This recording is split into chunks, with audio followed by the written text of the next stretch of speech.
kapatid, 16 days na lang, Pasko na. Ang tanong, have you been naughty or nice? Ang linya pong yan ay bahagi ng isang Christmas carol na sumasalamin din sa dalawang magkaibang character sa kwento ng Pasko. Kung si Saint Nicholas ang tagabigay ng regalo sa mga batang naging nice, ang counterpart naman niya ay si Krampus.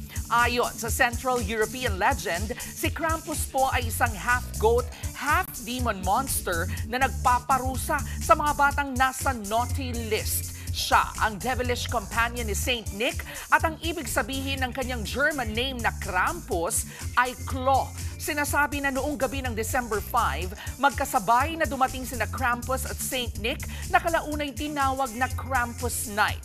Kung si Saint Nicholas ay nag-iiwan ng mga regalo, si Krampus naman ay may dalang stick na pamalo sa mga batang naging pasaway buong taon. Fast forward sa 20th century, naging popular activity ang Krampus Run sa Austria at Germany in an effort to preserve this cultural heritage. Dahil pareho po silang related sa Pasko, natanong tuloy kung si Krampus ba ay kamag-anak ng The Grinch. Si Krampus ay mythological character galing sa Alpine region ng Europe, habang si The Grinch ay karakter naman sa librong Dr. Seuss. The answer is not really.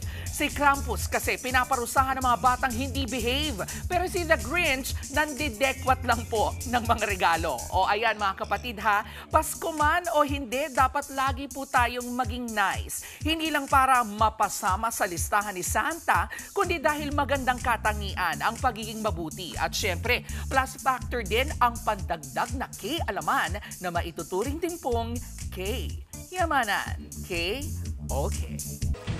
Mga kapatid, ito po ang inyong K-Alaman Queen, Kalad Karen.